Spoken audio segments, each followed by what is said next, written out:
দুর্ভাগ্য আমাদের যে আমরা নিজেদেরকে মুসলিম দাবি করি, আমাদের কোনো অ্যাসেট ছুটে গেলে সেটা নিয়ে আমাদের অনেক পেরেশানি হয়। কিন্তু আমার ঈমান দুর্বল হয়ে যাচ্ছে কিনা,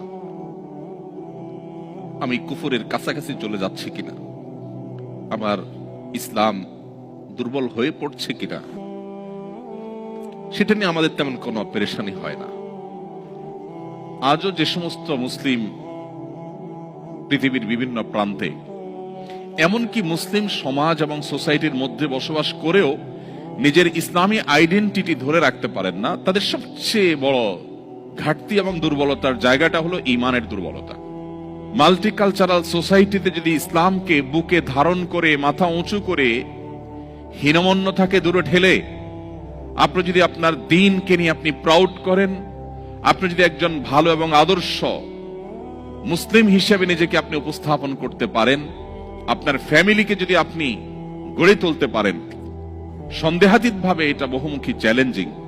প্রতিকূল পরিবেশে নিজের ঈমানকে, মুসলিম আইডেন্টিটিকে যদি কেউ উঁচু করে সেটাকে নিরাপদ রাখতে পারে, তার আঁচলকে বাঁচাবার জন্য সে যদি সংগ্রাম করে টিকে থাকতে পারে, জ্বলন্ত কয়লা হাতে রাখার মতো কঠিন কাজটি যদি সে করতে পারে, নবীজি সাল্লাল্লাহু আলাইহি ওয়াসাল্লামের হাদিসের এই ভবিষ্যৎবাণীর আলোকে সুসংবাদ সে পাবে।